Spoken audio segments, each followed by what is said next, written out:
I have very good memories of this hall, and I'm very glad that so many of you have chosen to spend Valentine's night here with me and Max. We're real romantics.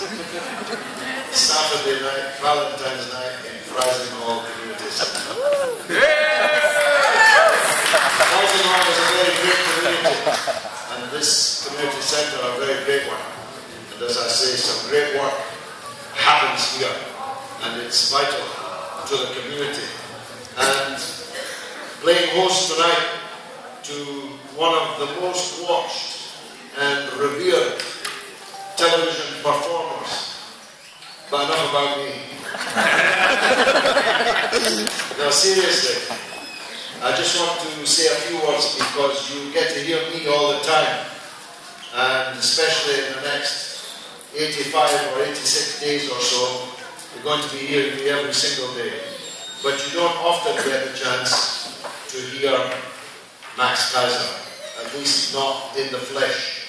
Though you can catch him 3 times a week on RT. Max is one of the most viewed television personalities in the entire world, having broadcast across the world for many years on many platforms. And I'll say more about that in a moment. First of all, I wanted to explain why I'm on a walking stick. You'll recall that in August I was attacked by a man wearing an Israeli army uniform who's now spending 16 months in a cold prison cell. The bruises quickly healed, but the back injury did not, and recurs from time to time, and it's just my bad luck that it recurred on Thursday night, and so I come among you with a walking stick, but don't be misled. It fires bullets. It's a James Bond walking stick. So if there are any ill wishers in the hall, do bear that in mind. It's been a tumultuous few weeks for me, for respect, for my colleagues, and for the Palestinian cause, which many of us hold dear. And I just wanted to say a word about BBC Question Time, because it leads neatly into Max Keiser and his personality. Many of you will have seen Question Time a week past Thursday in Finchley, in the London borough of Barnet, which is quite falsely described as a Jewish area. First of all, there are no Jewish areas any more than there are Muslim areas. There are no no-go areas for any British Member of Parliament. And if we were to so declare Bradford as one of those, where no Member of Parliament that we disagreed with could dare turn up for a television broadcast, you can imagine what the coverage would be. Secondly, the London Borough of Barnet does have 16% Jewish population, but it has 14.5 Muslim population. But there were no visible Muslims in the audience of Question Time, and many did try to join the audience, which is a subject to which we are giving some attention. Thirdly, many Jewish people support us on Palestine. Many Jews are not Zionists. Most Jews are not Israelis. And most Zionists are not Jews, and many of them don't even like Jews. We love Jews. We just hate Zionism, and we hate Israel. And we're not going to be afraid to say so on the BBC or anywhere else. The fact that the BBC handled Question Time in the way that they did is one of the main reasons why RT is such a valuable national resource. It's the fastest growing television platform in the entire world, broadcasting in English, in Russian, of course, in Spanish, in Arabic. It is the most watched television platform in the world, and those who try to marginalize it, who try to paint it as some kind of Putin platform, should know this. that there are far more people in this country admire President Putin than admire David Cameron or Barack Obama or any of these other political leaders in the world. Secondly, nobody tells me, and certainly not Max, what to say. Nobody at RT has ever said to me, you should say this, or you're not allowed to say that. That's for Max. Well, even his own wife, who's sitting next to him, doesn't know what he's going to say next, because he is a force of nature. And what is his nature? Max came from the world of high finance in Wall Street. He knows these bankers, I said, better than anybody else in the world. He's not against the capitalist system. He's just against crooks pretending that they are the capitalist system. He's against bankers who take us over a cliff by their recklessness, their greed, and in some cases their criminality. And he's against government that exists only for the benefit of bankers and at the expense of the many who are not bankers. Max is that rarest of things, an absolutely honest man who tells the truth as he sees it, who makes the call that he thinks is the right call. And he is, as you're about to find out, just about the most eloquent, effervescent individual that I have ever met. He is, all the way from New York City, the great Max Keiser.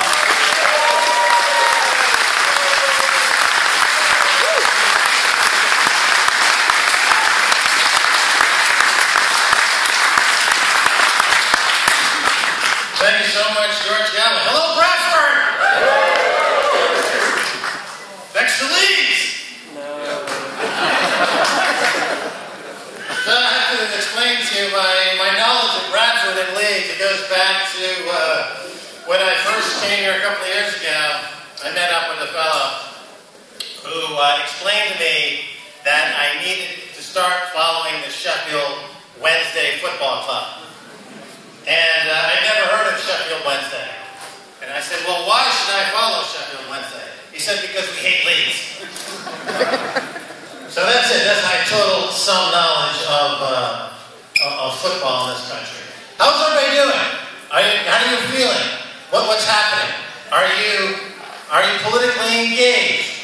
Are you present? Are you here? Do you watch our TV? Do you watch our show?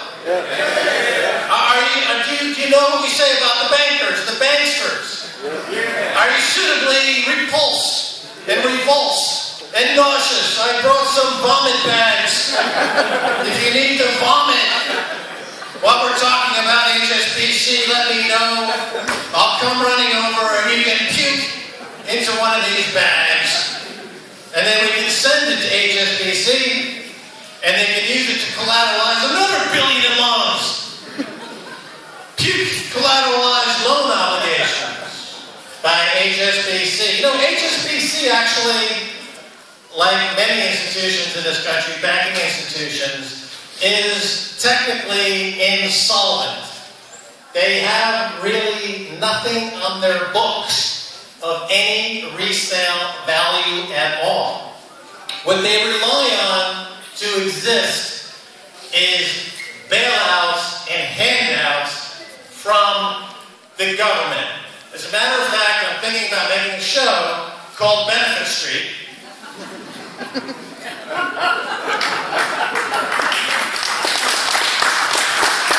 Starring HSBC, Royal Bank of Scotland, Lloyds, and Barclays. They rely so heavily now on these state subsidies that the entire discipline of economics has been turned upside down. If you listen to Mark Carney, who runs the Bank of England, he warns against what he calls deflation. And yet his cure for deflation is to pump these zombie banks with more free money. To keep these zombie banks alive, because they're technically insolvent. Without the free money, without the 0% interest rates, nothing quantitative easy, these banks would have to declare bankruptcy. And they would go the way of the banks in Iceland.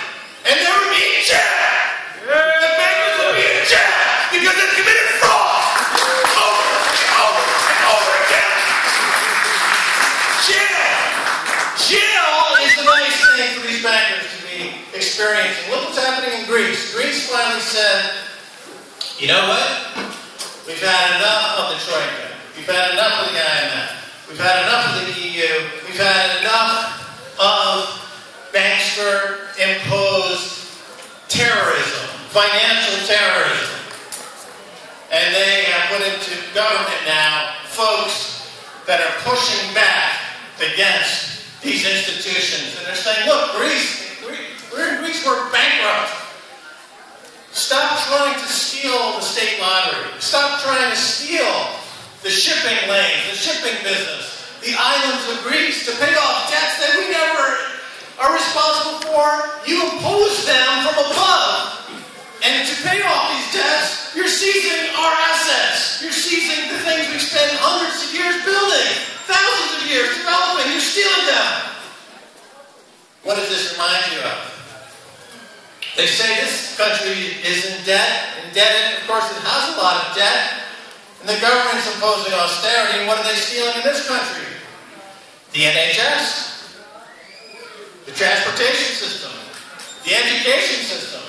Things that you built over the decades with your blood, sweat, and tears. Good income-producing assets. They're being stolen out from under you to pay debts that you did not create. They were created by these bankers amongst themselves to keep alive these zombie institutions.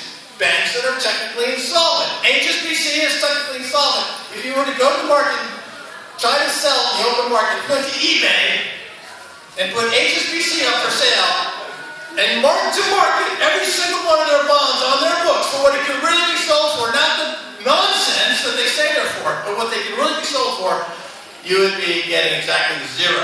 Nothing. None. It's worth nothing. As on the other three major banks in this country. You know, one of the problems in a country like Britain with so many clever bankers is that if you do put someone in jail, they simply buy the bank and walk free. They just leverage the bank and they walk out. That's one of the problems. Speaking of austerity, speaking of how this country crams down your throat propaganda that austerity is normal and perfectly acceptable. This was from the Times. Came out with this story not long ago. It starts off with a very pleasing, helpful headline. Short of cash? Question mark? Well, the austerity sandwich. Scientists acclaim is the cheapest lunch in Britain. It consists of 2 slices of bread surrounding a filling of another slice of bread. Cost is 7.5p. This was in the Times of London, explaining how you could get your way through the hard times of austerity. But let's change gears for a second and talk about what's happening in the U.S. Because I know that in this community, there's a lot of pressure that's coming down from the media, from the politicians, who I think are unfairly characterizing this community in a very negative light. And I was amazed recently, and I'm curious what you think about this. I don't know if you've been following some of the media in the United States. But, and I too, I've been following George's career quite closely, and I was quite shocked at some of the recent episodes where he's encountered actual physical violence. Recently, on the very popular Fox News in the United States, there was a primetime episode in which their lead presenter, a woman named Judge Jeanine Pirro, said, quote, "We need to kill them." This is what she said on Fox News in prime time. Fox News Judge Jerene Pirro speaks outrage with an unhinged rant about, quote, Muslim terrorists. She goes on to say, "We need to kill them. We need to kill them, the radical Muslim terrorists hell-bent on killing us. You're in danger. I'm in danger. We're at war. And this is not going to stop." This was on January 13th. On February 11th, this is the recent past. This is really happening in real time. On February 11th, 3 Muslim students shot dead near University of North Carolina, Chapel Hill. Police investigating Stephen Hicks for what they believe to be a hate-motivated crime. So here you have Fox News openly soliciting to kill people. Very short time thereafter, 3 students, Muslim students, are murdered. Now, what's the response by the media in America just 2 days later? CBS television runs a special report on, quote, "How to safely find a parking spot," after 3 students murdered by Craig Hicks in an apparent dispute over parking spots. Police dismissed the idea that there was any religious hatred involved. So this is, in my view, part of what the struggle is about in terms of how the United States economy, which is in itself a Ponzi scheme that only functions in the capacity to wage war, is looking to wage war any way that they can. And the media is so captive and so managed and censored that CBS Television News, home of Walter Cronkite, considered the standard bearer of news in America, would say 2 days after 3 people were murdered in what is obviously a religiously motivated hate crime at the behest of Fox News, which characterized this as an episode of a parking dispute. That to me goes beyond being nearly irresponsible. That to me means that there truly is a conflict and a tension, and we're on a serious path toward needing to resolve these issues. But in my view, ladies and gentlemen, in my view, it does come back to the economics, what I would call the economics of hatred. Because in the United States, economics of hatred pays. And this is carried over into the United Kingdom. Hatred is the fastest way to make money. Fear is the fastest way to make money. I know from working on Wall Street for many years that it's much easier to get somebody to motivate them to sell in panic out of fear and make a commission than to get somebody to buy something out of faith that they're going to be wealthier and have that hope. Hope never makes as much money as fear. That's why on events like the 1987 stock market crash or other like events, stockbrokers make out like bandits, because that kind of sudden influx of panic and fear drives all kinds of markets to extremes, and this is where the professionals on the inside are making most of their money. So there's a motivation to create chaos. There's a motivation to create fear because it's profitable. And that's the economics of hatred and the economics of fear. And that's what I see in this current coalition government. That's what I see in all the parties in the UK, is that they're pushing this economics of fear. They don't want people to take a step back and think, you know what, maybe it doesn't make sense that interest rates are being driven to zero and I get nothing on my pension returns. I have no savings. I'm being panicked into participating in all manner of schemes and buyouts and leverage buyouts and restructurings that make no economic sense whatsoever. The costs for me are going up. If the government and Mark Carney is saying the problem is deflation, let me, by a show of hands in this room, how many are experiencing prices that are deflating and going down? At the end of the month, Are prices that you're charging your grocery bill, are your costs or your monthly expenses, are they going down by a show of hands? Or are they going up? Show of hands. Well, so what do they mean when they say that there's deflation? Well, there's deflation on the balance sheet of these banks when their bonds are collapsing because they're worthless, and it requires them to print lots of money to bail out these banks. And oh, by the way, there's a corollary to that, and that is that your purchasing power for your British pound, it goes down, and wages, of course, are not going up. Wages are flat, and wages are going down. So when you add that all together, you end up with lower and lower living standards and more tension. And to shift blame from the bankers who are engineering this financial nightmare, they stir racial hatred and fear, and they do it in the U.S., and they do it here. But at the root of it all is this need to keep alive a system which has essentially died, is a corpse. And the only way to cure this problem is to do what Iceland has done, is to simply let the bad banks die, put the bankers in jail, protect your deposits, of course, open up some banks that are not run by crooks, and allow the banking structure to exist in a genuine, as to what bankers should do. It was recently quoted, a banker said that he didn't care that his depositors were not making any money on their deposits. He said, quite frankly, we don't need depositors. The same banker said, well, we can't make loans to create new businesses because we need to service our debt on our balance sheet.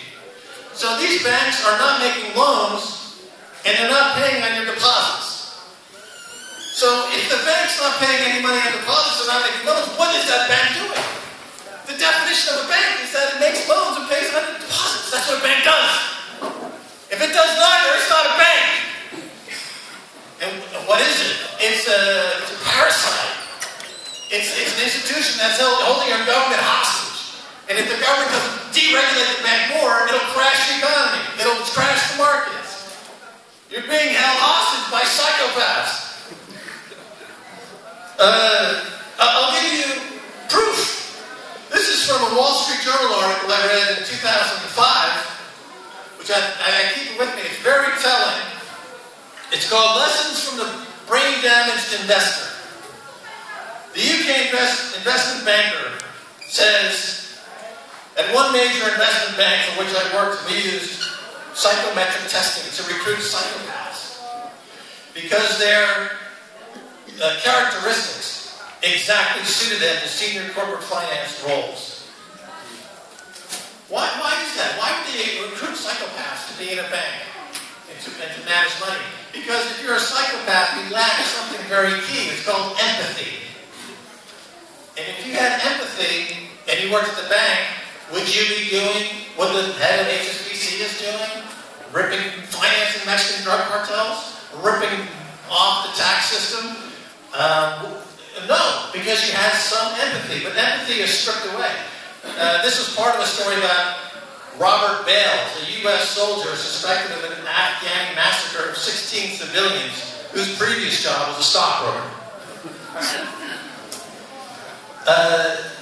Just like what happens when you recruit madmen in the field, they have a habit of sometimes fighting against you.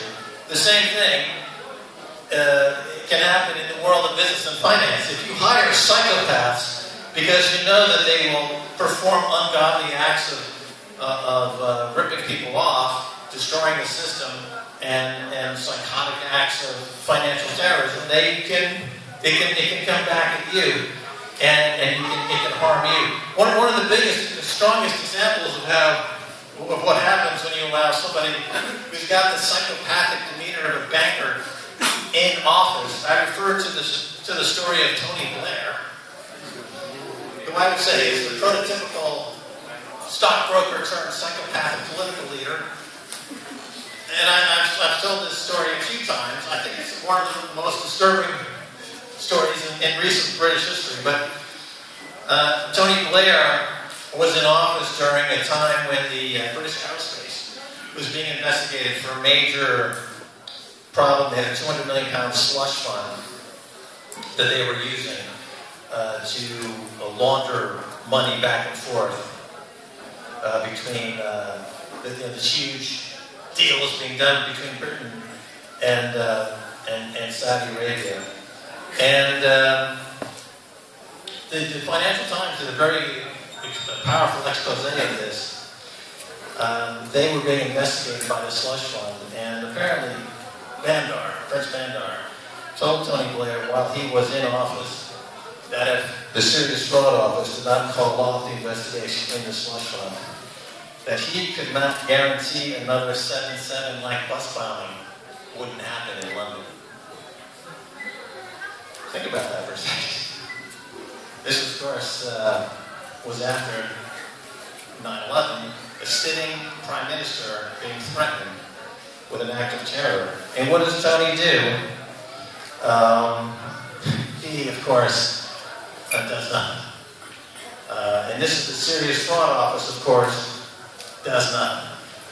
The regulators in this country do nothing. They are completely captured by the banks.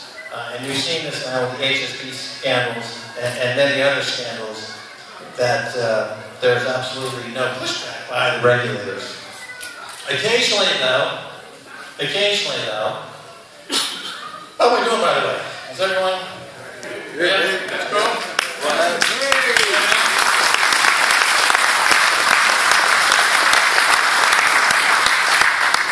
Occasionally, you do see small acts of protest. Here's the headline: that's the wrong kind of deposit. A Barclays bank customer poos all over the floor. A middle-aged man described as a well-to-do walked calmly into the branch of Barclays and started leaving non-monetary deposits on the floor in front of ours 5 customers. One eyewitness said the man looked calm but angry as he made his mess in the bank. Small acts of defiance. Small acts of defiance.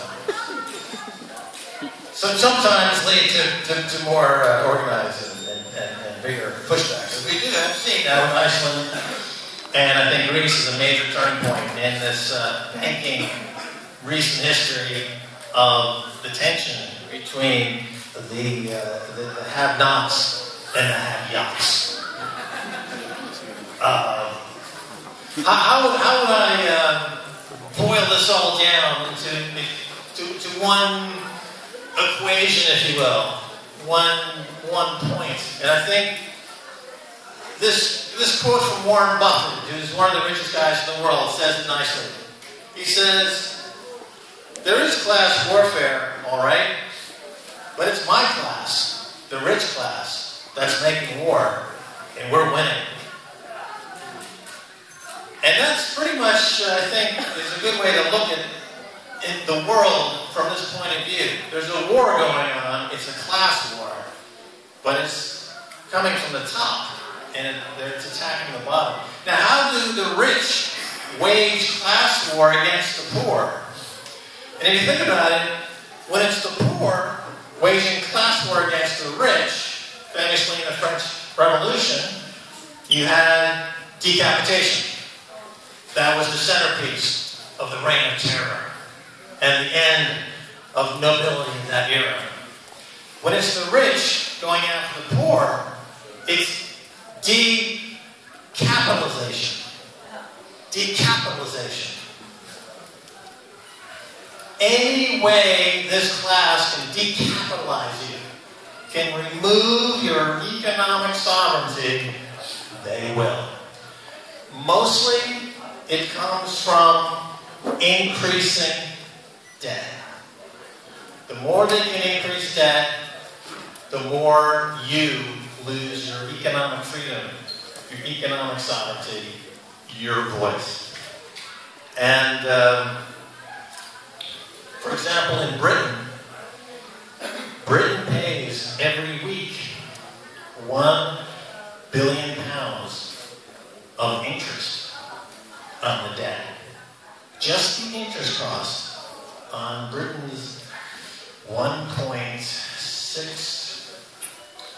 trillion pounds of debt, soon to be 2 trillion pounds of debt, works out to £1 billion a week. That's not money that's going into the NHS. That's not money that's going into education, infrastructure. It's going into debt service. Why is the country in so much debt? Is it because the economy is growing? Well, not really. Is the economy generating high-paying jobs, wage growth? No. The economy is producing debt. It's producing incredible amounts of debt, as is the U.S. economy. Historic amounts of debt. The total world indebtedness over the past, since 2007, has increased by $57 trillion. It now stands at $199 trillion, the world's debt load. So just in the past 7 or 8 years, the world has gone from trading at 240% debt to GDP to almost 300% debt to GDP. The debt is skyrocketing because debt is how this rich class, as Warren Buffett explains it, can decapitalize everybody else.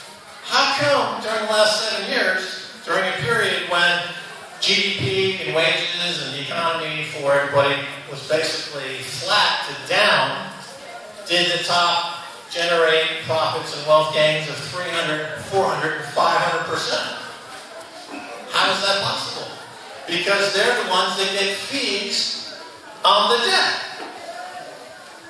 They make the fees. What do you do with your fee? You just sold a 20 billion pound tranche of debt to the government to fund some cockamamie scheme in the Middle East to blow up people. Well, you know, you're going to buy a flat in London for 20 million pounds. You're going to buy a run wall for 100 million pounds. That's fees on debt, not fees on generating jobs, fees on generating growth, fees on generating life improvements, just fees on generating debt. On top of debt to service more debt.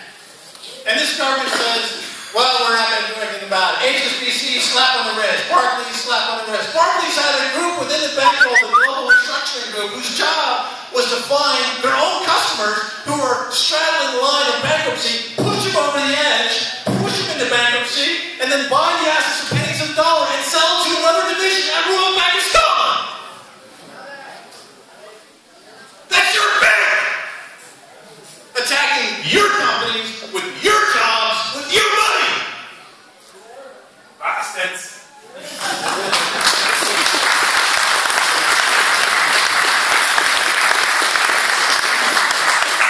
What's the solution from the government? Well, here's a great solution. Because of all this debt looks about as appealing as the man in the Barclays Bank who soiled the floor, the government is trying to find out how to improve GDP somehow. We got to make the GDP look bigger so that this debt that's growing catastrophically looks smaller. So what has the government done recently? There's probably 10,000 guys exactly like Tony Blair. They're equally funded. They're equally without morals or ethics. They're equally dangerous. They're equally egomaniacal. And they're out there just screwing everything so badly, so unmercifully. Because in this country, which has become, I guess, one of the big points here, is that the United Kingdom, as some have described it, is the cesspool for the global banking system in terms of regulation.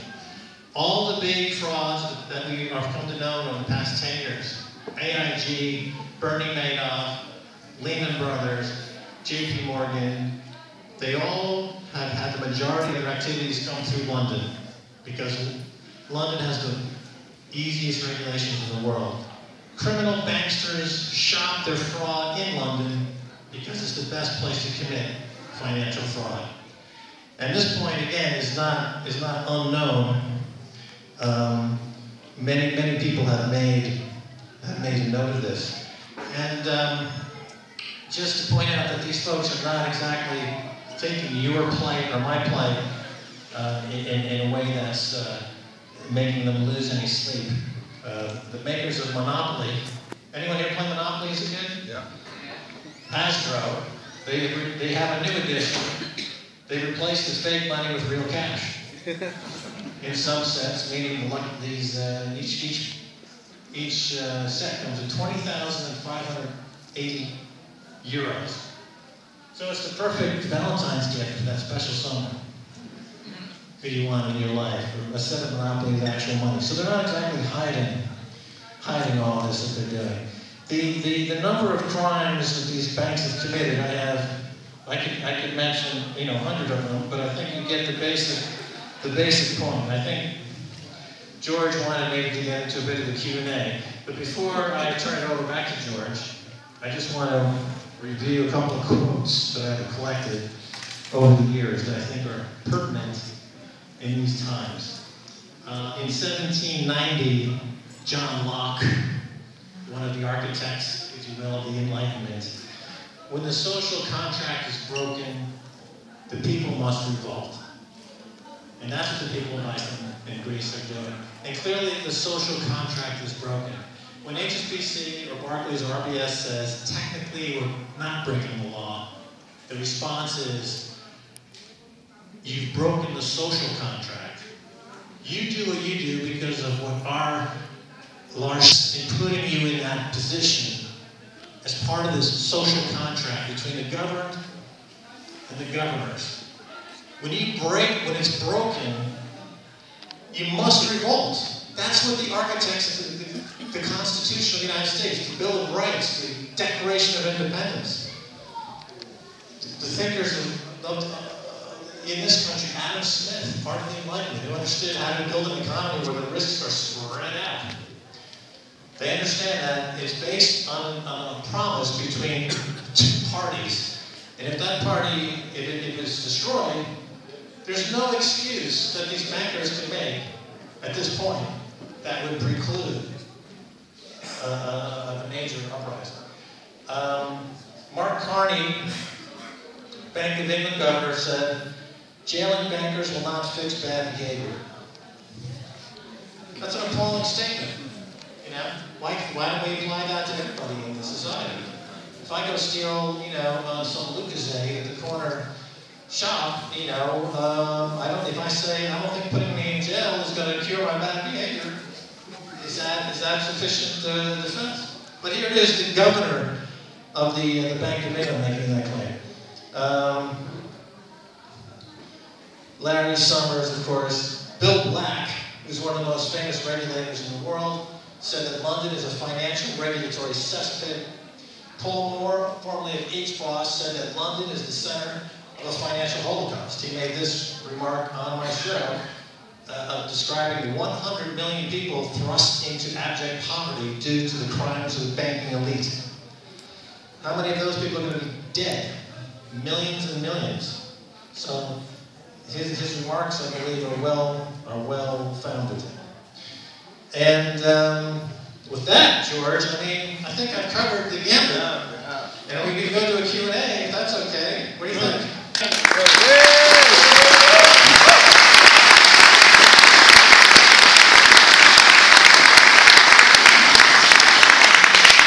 I just want to add a few things.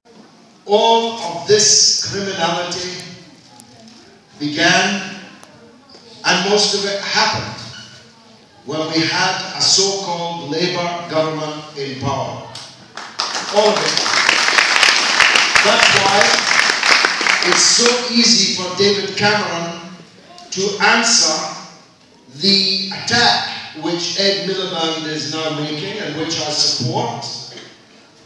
All that Cameron has to say, for example, on the HSBC issue, is that every single one of these crimes that you are talking about took place when you were in government. Tony Blair and Gordon Brown boasted of the extent to which they made London the crime capital, the financial crime capital of the world. One of the biggest criminal outfits is called Goldman Sachs. You remember them? One of their directors was so rich that he didn't notice his personal secretary stealing £2.3 million from his personal bank account. She was coming to her work in a yacht. I'm not making that up. She was birthing it in St. Catherine's Dock at the Tower of London. She was walking around all day jangling her jewellery. And he didn't know that she paid for all out of his bank account using his checks. Blair and Brown together boasted at a Christmas Eve soiree in Goldman Sachs that every single partner present was paying less in income tax under them than they had been paying under Margaret Thatcher. Gordon Brown described just before the crash the era we were living in as a golden era, when we were building up all this debt and allowing through deregulation and light touch regulation, we were building up to the crash of 2008. And when the banks collapsed, Alistair Dowling, a former Trotskyite, rose in the House of Commons to explain how it is that we were going to bail out these banks to the tune of hundreds of billions of pounds without taking a seat on a single one of the banks that we were now bailing out. He said, I don't, and I have never believed, he said, in governments having seats on the boardroom, in the boardroom of private banks. I did rise and point out that when he had been a Trotskyite, he very definitely did advocate governments having seats, all the seats in these boardrooms. But the point is, they were no longer private banks. They had been saved by the taxpayer, but allowed to be run by the people who had bankrupted them in the first place. And that remains the case today, 7 years later. So as I always say, especially here in Bradford, if you send the same donkeys back to power, don't expect them to do anything differently. Einstein said the definition of madness was doing the same thing over and over again and expecting a different result. If you send donkeys to the town hall, to Westminster, don't expect them to do anything other than what donkeys do, which is put their noses in the nosebag and eat their way through the next 5 years. So, in a democracy, you get the politicians that you don't necessarily deserve, but you definitely get the politicians that you vote for. And when you know what they have done to our country and other countries, you'd have to be mad to send them back again to do it all over again. Okay, questions to Max Keiser. Yes, the lady at the door with the fabulous Ronette's bun.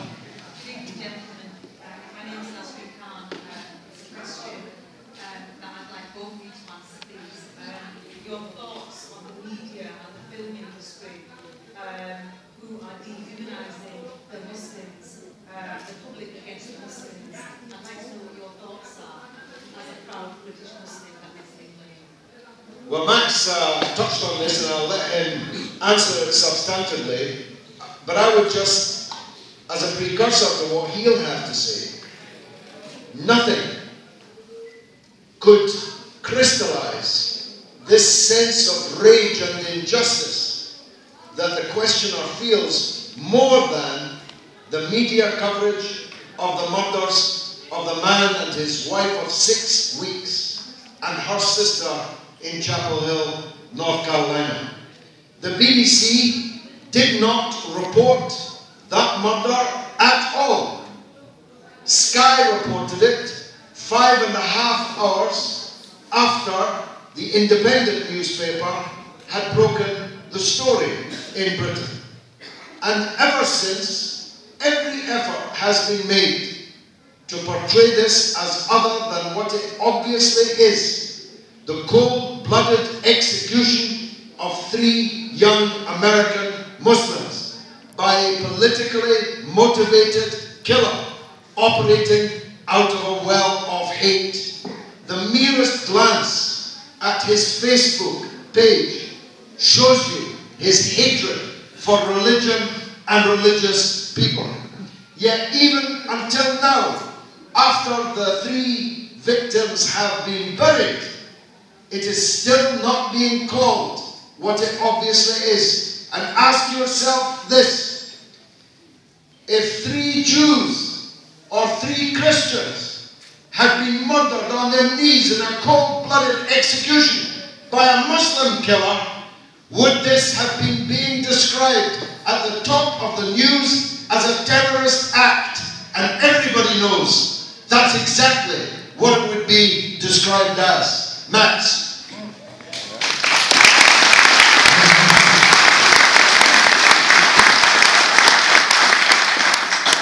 Well, 240 years ago or so, Americans were the terrorists. According to this country, Britain. And we staged a revolt.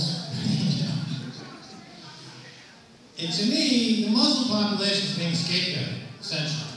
You know, they're being scapegoated. And, you know, growing up, as I have in the United States, in New York, having worked in Hollywood, you know, I'm familiar with the narrative of the struggle of the Jewish faith to seek a homeland, and they've come to America, and this is a fantastic story. And there's always that question that people have. It's nagging this group for many, many years, hundreds of years. This question that comes up with the phrase, how did it happen? How did it happen? These atrocities and these things that have been going back to the middle of the last century. How did it happen? And some will say, there wasn't enough fighting back. There wasn't enough fighting back. It was the story of the frog in the water, the boiling water. It gets a little warmer, and then before the frog knows it, the frog is cooked. And the history, as we go back to the last century, it's a horrific story that was over time, gradually to the point of that extraordinarily heinous mid-century series of events. But as an American who was once considered a terrorist 240 years ago, we got guns and we fought back. So I just, as a scapegoated portion of the population, are we to imagine a story of acquiescence, of complete loss? Is that what we are? I can only speak as an American. That doesn't truck with me. That doesn't make sense to me. But that's all I will say, because I don't. That's all I will say. Folks can fill in the rest of the story if that's okay. Thank you, Max. Thank you. Go ahead, sir. George was against Scottish independence. Max was for Scottish independence. Did the Scottish people make the right decision? Well, they made the decision that they made, and it was theirs to make. It was self-determination. A people deciding by plebiscite on whether to stay with the state that they were in or leave that state. It's a pity Kashmir didn't get the same right as Scotland did, especially as it was promised it by the United Nations well over half a century ago. If Kashmir did get that plebiscite, I have no idea how they would vote. whether they vote to stay with India, vote to be independent, vote to join Pakistan. What I do know is that it's only their decision to make, not anybody else's. And the same was true for Scotland. I, as a Scottish person, did not have a vote, which I think was a little unfair, and so do millions of Scottish people who live outside Scotland. But that's another matter. They voted how they voted. And I'll tell you, as a representative of a poverty-stricken part of a poor city in the north of England, I'm sure glad that they decided to stay. For this reason, if Scotland had left Britain, England would have a Tory government for all time. And if England had a Tory government for all time, Bradford would be as well packing its suitcase and leaving for somewhere else. Not that I'm expecting Ed Miliband to be any kind of great Labour Prime Minister. But any Labour Prime Minister is better than any Tory Prime Minister so far in this country, not the border or non-existent border between England and Scotland. Are you insisting on a last word? Quick addendum to that is, if you're talking about splitting up the oil, George, let's talk about splitting up the debt. As all of the debt occurred in the city of London and foisted on those in Scotland, how about if they will split the oil accordingly, but all the debt can stay in Westminster? How about that? Take £1 billion a week in debt. If it did stay in Westminster, that would be fine. But it would stay in Bradford West, not in Westminster. And that's our problem. The gentleman right at the back of the hall, yes, with the white shirt. Go ahead, son. Max, I would like your view on global debt facility, which is being granted around, and there is huge amounts of gold which was collected over the centuries by the royalties and the Vatican, which is not within the system. So, any views on that particular angle, which the lady... What's your name, sir? You get the Question of the Night award. Big round of applause for this man.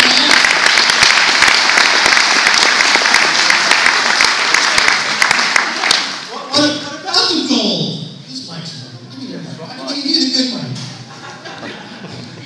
There it is. The good mic. You can't even walk. You should have this one.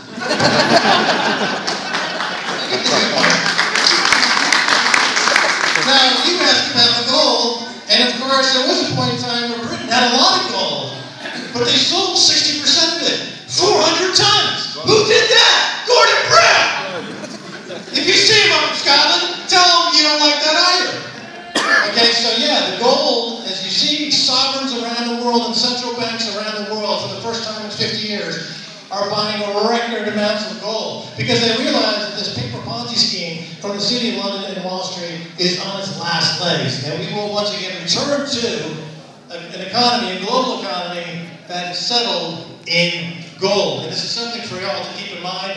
I don't make financial recommendations or advice. I'm not here to do that.